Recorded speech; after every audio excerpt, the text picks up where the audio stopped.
Good afternoon, ladies and gentlemen, distinguished guests. It is a great honor to be invited to participate in this Global Green Growth, the 6th Gggf Forum in Seoul.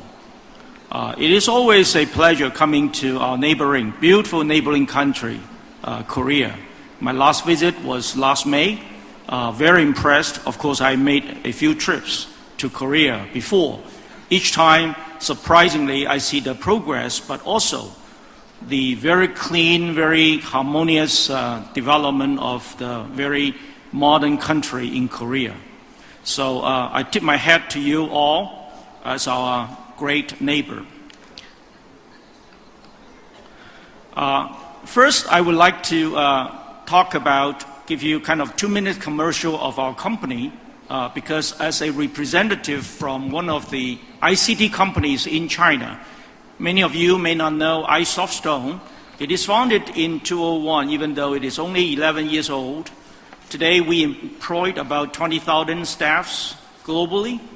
We have 28 global delivery centers and about 37 branches globally.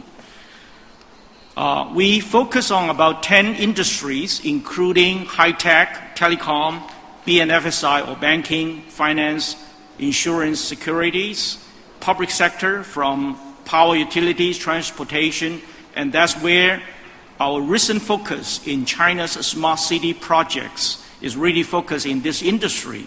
Last but not least, we also focus on manufacturing, retail, pharmaceutical, life science, and so on. Globally, we have not only major establishment in China, but we also have quite a big penetration in US, relatively small in South Asia, North Asia, and Europe.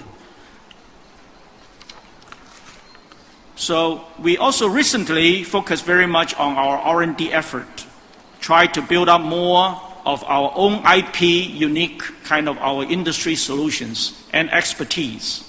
So that's my kind of 2-minute commercial. This shows all the samples of our customers globally. We have accumulated about 700 big customers, including about 90 of Fortune 500 customers globally. So now let me move into my topic, which talks about urbanization, but with the focus on global growth, global green growth. Urbanization is one of the ongoing development in the industry, especially in China. Many of you may know that China will have many more mega cities, showing here more than 15 of those with more than 20 million people, and so on and so forth.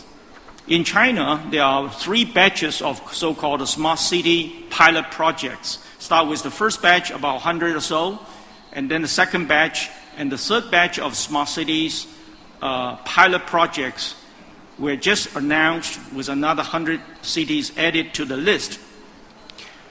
Of course, urbanization is one of the means to promote economic development, ongoing development in China. As you all know that China traditionally, historically, is still a rural country, a farmer majority of the country, even though the rapid development in the last 3 decades or so. However, urbanization also have some side effect, not so attractive, not so desirable side effects, which is the big impact on the economy, on the environment. Many of you know that China today has faced very severe environmental issues, from air qualities, the water pollutions, soil pollutions, and so on.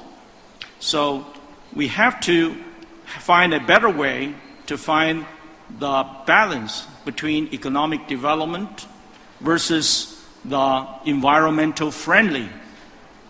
Climate change is being a big issue. After all, we have only one globe.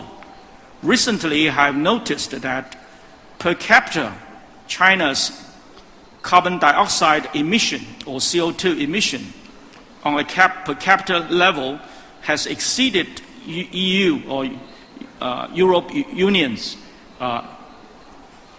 level.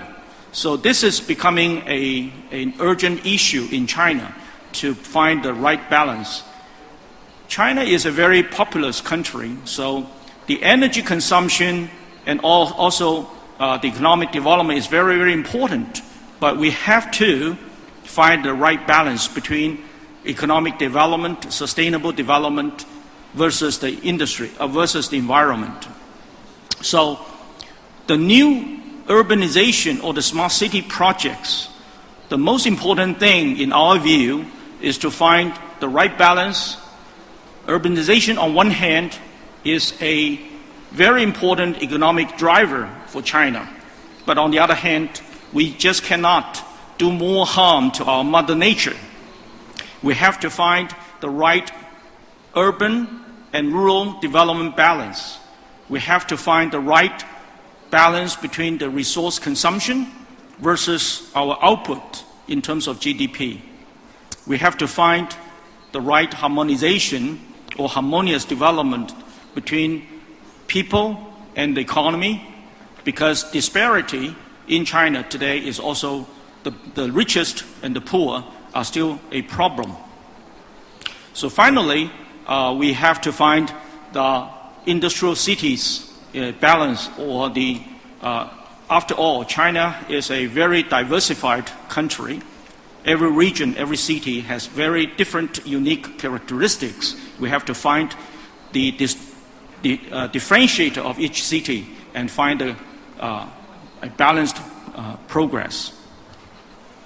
So by building a green industry or building a green economy is becoming one of the major focus in terms of China's urbanization or smart city projects.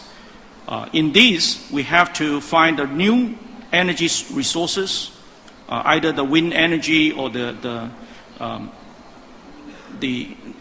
other water management and other areas. We must find the right balances. So let me go into a little bit more about China's urbanization and the smart city projects in what that's going on in China. A very quick review, as I just mentioned, the last 10 years, or actually 30 years, China has experienced a very rapid growth with or use foreign direct investments. It is export-led, it is manufacturing-centric, and that creates a very rapid GDP growth. The GDP growth has been always double-digit. But that condition has changed.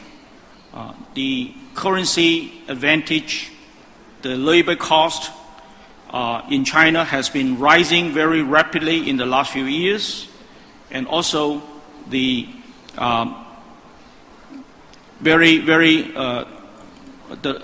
global energy and oil prices and so on, which has changed the situation. So we recognize that this is definitely unsustainable. So in the next 10 years in China, the 12th five-year strategic plan will focus more on the domestic consumption.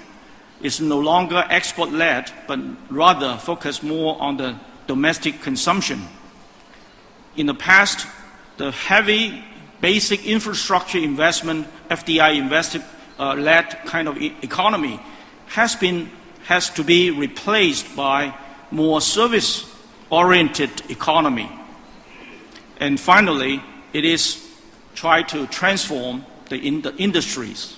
Today, Industry 4.0 is also very active in China, even though it is probably under the different name. It's called, roughly translated, Industry Internet, or we can call it the industrialization and informatization, the fusion of the two.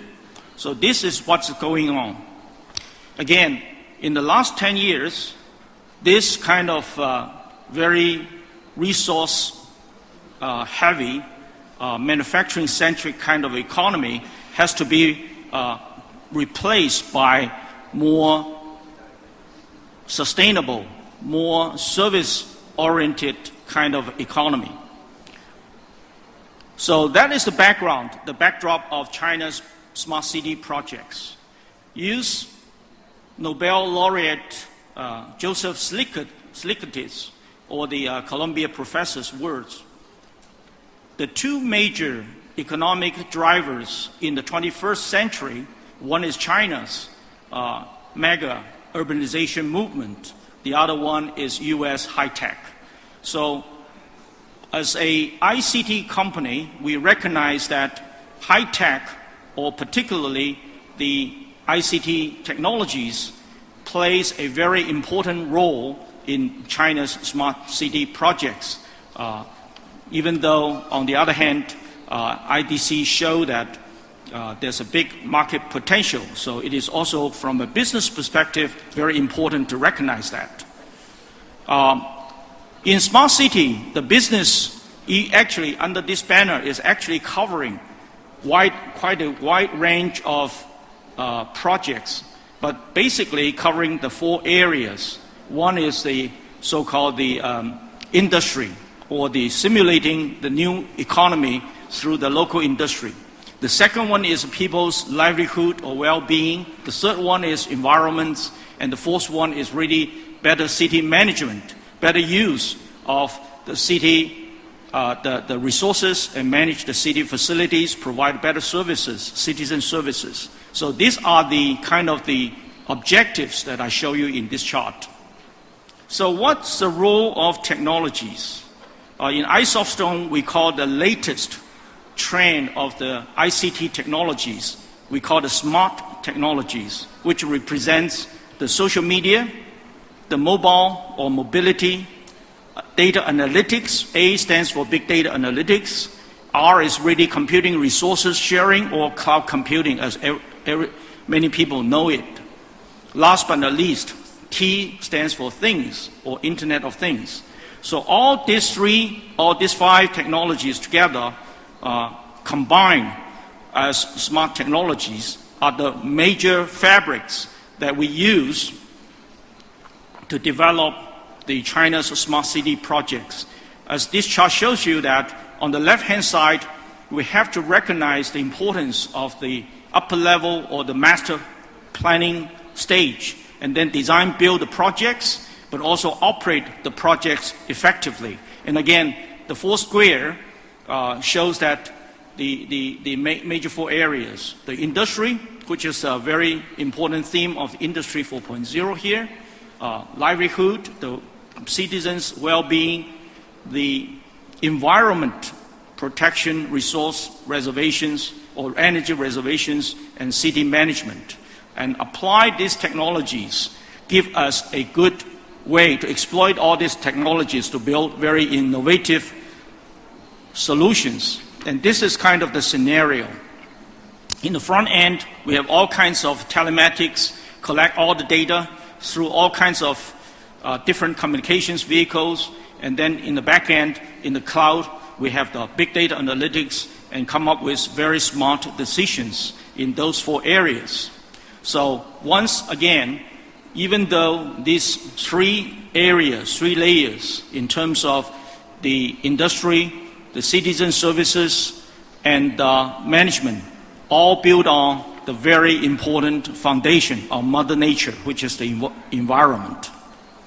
So today we recognize that there are quite a few major movements, for example, globalization, the regionalization, but we also need to recognize that we have to cooperate much better to build our big future together. So collaboration is very, very important to build a very good ecosystem. Not only that we cooperate with a number of companies in China, after all, in the smart city projects, it is not one ICT company can take on. It involves engineering, it involves financial institutions, it involves very good city planning or consulting firms and so on. So we already built and collaborate with quite a large number of companies in China. Coming to Korea, I have recognized there are very, very many very good technology and very innovative companies. So I look forward to, in the next day or two, to meet some of you and try to look for more collaborative opportunities. So again, what we are doing in the environment areas in China, we are focusing on a number of environmental management solutions.